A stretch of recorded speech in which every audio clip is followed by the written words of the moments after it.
Hello friends, कैसे आप सब? उम्मीद करती हूँ आप सब बहुत ही अच्छे होंगे। रोज़ की तरह आज मैं फिर से आपके साथ लेके आ चुकी हूँ बहुत ही यूज़फुल आइडिया, जो कि आपके एक एक काम को आसान कर देगा और आपका टाइम का बचत भी होगा। आप देखेंगे ना, आइडिया एक एक आइडिया आपको समझ में आएगा। चलिए बताना शुरू करते। पहला टिप्स है हमारा, देख रहे ना मेरा हाथ जल गया। जब मैं कढ़ाई में सब्जी बना रही थी ना, तो वहाँ पर थोड़ा सट गया था, ये हाल हो गया। इसको जला हुआ लगता है 6 से 7 दिन हो गए, इतना जलन था ना। लेकिन मैं ये एक चीज़ इसमें लगाई हूँ जिससे ये दागी बिल्कुल नहीं होगा। अभी थोड़ा सा खोरठा इस पे पड़ा हुआ है, लेकिन ये जब निकल जाएगा ना तो ये स्किन में मिल जाएगा, बिल्कुल दागी नहीं हुआ है। तो आपको क्या करना है ना, अगर दागी नहीं लाना है जला हुआ का, तो अगर जल गया है उस टाइम कुछ भी नहीं आपको करना है, ना ही दूध लगाना है, ना ही आपको आटा साटना है। बस आपके घर में कोलगेट रहता है, ये जब जल जाता है तो क्या लगता है कि आटा थोड़ा सा गूँथे पानी डाल के उसके बाद लगाएं, कुछ नहीं मन करता है। डायरेक्ट आप जिससे कोलगेट जो रहता है ना, कोई भी ब्रांड का अगर कोलगेट है तब तो और अच्छा है, सिर्फ कोलगेट का। तो आपको क्या करना है, यहाँ पे थोड़ा सा लेना है और जहाँ पे जला हुआ है ना वहाँ पे लगा लीजिएगा। बिल्कुल नहीं जलन होगा, एकदम ठंडक फील होगा और दागी भी नहीं होगा। अब चलते आइडिया नंबर अगला। दही। दही सबको खाना पसंद है, इतना भयंकर गर्मी में किसको नहीं दही खाना पसंद है। अभी ना दूध से अच्छा ये दही ही लगता है ज़्यादा। तो दही रखा रह जाता है ना, वैसे फ्रिज में रखिएगा तो खट्टा नहीं होता है, लेकिन बाहर में रहता है तो ये दही खट्टा हो जाता है। अभी गर्मी का सीज़न चल रहा है तो एक दिन में ही खट्टा हो जाता है। तो दही खट्टा हो जाता है तो आपको क्या करना है, अगर फ्रिज में रख के खाइएगा तो अच्छा है। अगर आपको पसंद नहीं है कि फ्रिज वाला कोई सामान आप नहीं खाते हैं, तो आपको क्या करना है ना, इसमें थोड़ा सा दूध मिला के खाइएगा तो उतना खट्टा नहीं लगता है।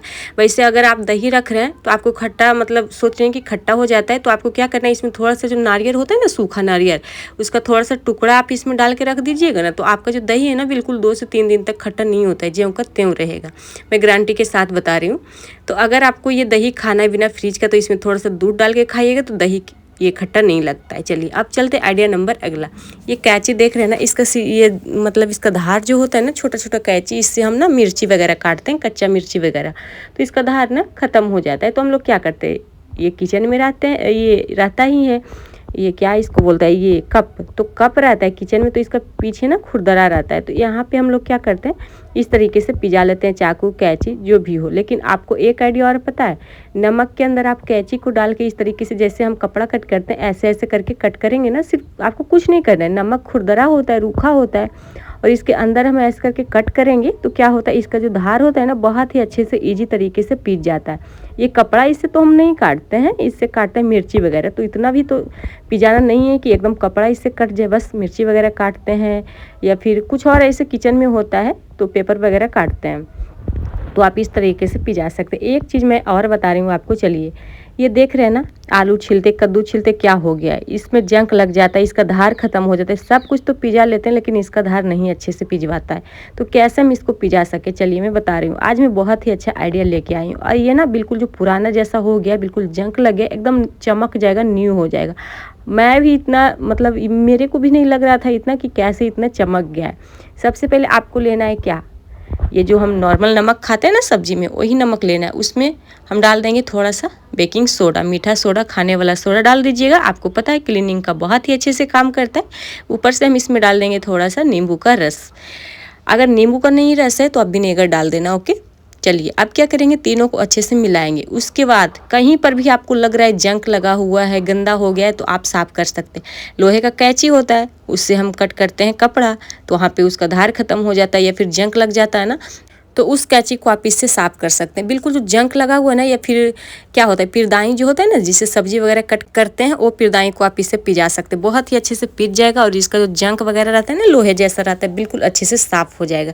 चलिए मैं यहाँ पे आपको साफ़ करके लाइव दिखाती हूँ। बहुत ही अच्छे से साफ़ हो गया था। आप देख रहे थे कि ये जो छिलना था ना बहुत ही गंदा हो गया था, तो मैं यहाँ पे धीरे धीरे इस तरीके से कर रही थी। आपका मन है तो जो जूना आता है ना, उससे भी आप चमका सकते हैं, उससे तो मिनटों में चमक जाएगा, तो उससे भी आप रगड़ सकते हैं, धार तेज हो जाएगा और इसका जो जंक वगैरह जो इसमें चिपका हुआ लगा हुआ है ना, बहुत ही अच्छे से तेज हो जाता है। और जो बचा हुआ ये है ना, जो ये नींबू का रस है, इसमें नमक है, सोडा है, बचा हुआ, इसको नहीं फेंकेंगे, इसका बहुत ही अच्छा हम यूज कर सकते हैं, या फिर आप बना के भी कर सकते हैं, ओके, कोई दिक्कत नहीं है। चलिए इस तरीके से आपको क्या करना है, धीरे धीरे करके रगड़ना है। बहुत ही अच्छे से रगड़ जाते हैं ये, नहीं तो स्पंज वगैरह से भी आप रगड़ सकते हैं। जो कपड़ा ये बर्तन धोने वाला आता है ना, उससे भी आप रगड़ सकते हैं, बहुत ही ईजी से रगड़ जाते हैं। चलिए आप क्या करेंगे, इसको मैं धो लेती हूँ। चलिए मैं थोड़ा हटा के दिखाती हूँ, क्योंकि दोनों का कलर सेम है ना, इसीलिए आपको अच्छे से दिख नहीं रहा होगा। आप देखिए पहले वाला छीलना अब वाला छीलने में कितना ज़्यादा अंतर, इसका धार भी तेज हो जाता है, और इसका जो ये गंदा जैसा पुराना जैसा हो गया था ना, एकदम एकदम बिल्कुल छीलते हैं हम लोग ऐसे पानी से डायरेक्ट धोते हैं फिर रख देते हैं, तो इस तरीके से गंदा हो गया था। तो देखिए कितने अच्छे से चमक उठे, बिल्कुल लग रहा है एकदम न्यू, अच्छा लग रहा है देखने में।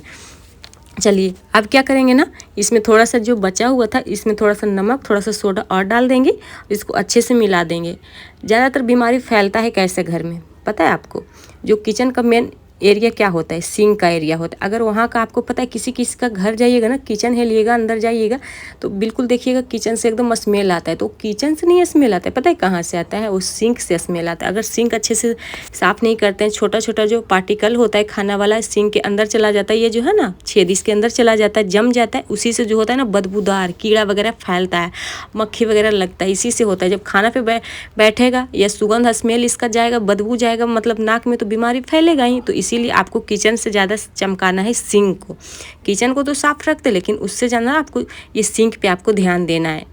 तो चलिए यही जो इसमें सोडा, नमक, नींबू से आप साफ़ करेंगे ना, मतलब महीना में आप 2 बार कर दीजिएगा, बिल्कुल जो किचन का ये सिंक एरिया है या फिर ये छेद है ना, बिल्कुल एकदम खुल जाएगा, साफ़ हो जाएगा। जो भी कीड़ा वगैरह रहता है ना बिल्कुल एकदम साफ़ हो जाएगा। मैं गारंटी के साथ बता रही हूँ, बहुत ही अच्छा तरीका है। आपको कुछ भी बाज़ार से लाने का ज़रूरत ही नहीं, बस 5-10 रुपये का सोडा एक पैकेट ले आइएगा, आप रखे रहिएगा। महीना में 2 बार आप 15-15 दिन में करिएगा। बिल्कुल जो स्मेल आता है ना किचन से, आपका सिंक से बिल्कुल नहीं आएगा। मैं गारंटी के साथ बता रही हूँ, ये मेरा आजमाया हुआ टिप्स है। और एकदम आपका जो सिंक है बिल्कुल लाइट करेगा, बिल्कुल चमक जाएगा।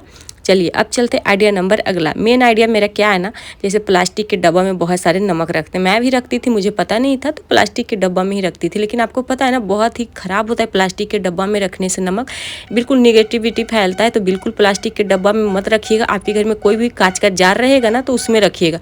मेरे पास नहीं था तो मैं ना बाज़ार से भी खरीद के लाई थी, 99 रुपये में 2 दिया था, तो मैं लाई थी। एक अचार रखूँगी एक में और एक रखूँगी नमक रखूँगी, इसीलिए मैं 2 खरीद के लाई हूँ। और ये जार ना बहुत ही एकदम अच्छा है, मजबूत है।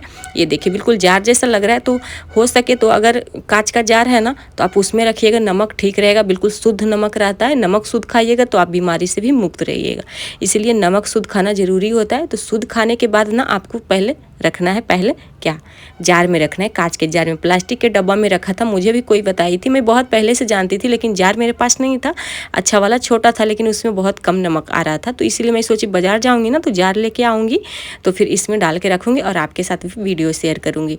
तो हो सके तो आप कांच के जार में रखिएगा, घी हो, नमक हो या फिर जो हनी होता है ना, ये सब कांच के जार में ही रखा जाता है। हनी वगैरह तो चलो ख़राब हो जाता है प्लास्टिक के जार में, लेकिन इससे ना निगेटिविटी फैलता है, इसीलिए आपको बिल्कुल नहीं रखना है प्लास्टिक के जार में नमक, हमेशा कांच के जार में ही रखना। आप सोचिएगा कि रख सके। और इसमें आप एक चीज़ और डाल देना, ताकि जो निगेटिविटी है ना बिल्कुल एकदम बाहर जाएगा, बिल्कुल आपके घर में नहीं रहेगा, घर के अंदर बिल्कुल नहीं रहेगा। घर के अंदर आपके क्या रहेगा, पॉजिटिविटी। तो आपको करना क्या है ना, इसमें डाल देना 4 से 5 क्या लौंग, जो घर में रहता है ना लौंग, वही लौंग डाल दीजिएगा, अच्छे से मिला के रखिएगा। उसके बाद एकदम आपका जो नमक है ना एकदम शुद्ध नमक बन गया, एकदम पवित्र, बहुत ही अच्छा नमक है। तो इस तरीके से आप कर सकते हैं। अगर चम्मच नहीं जाएगा तो पीछे से ऐसे कर दीजिएगा, वैसे इसमें बहुत लंबे लंबे चम्मच आ जाए। हो सके तो इसमें ना स्टील का चम्मच मत रखिएगा, प्लास्टिक का ही चम्मच रखिएगा तो ठीक रहेगा। नमक से ना पानी छोड़ता है थोड़ा थोड़ा, तो इसमें हो जाता है क्या, जंग लग जाता है, तो इसीलिए प्लास्टिक का चम्मच रखिएगा, ठीक रहेगा।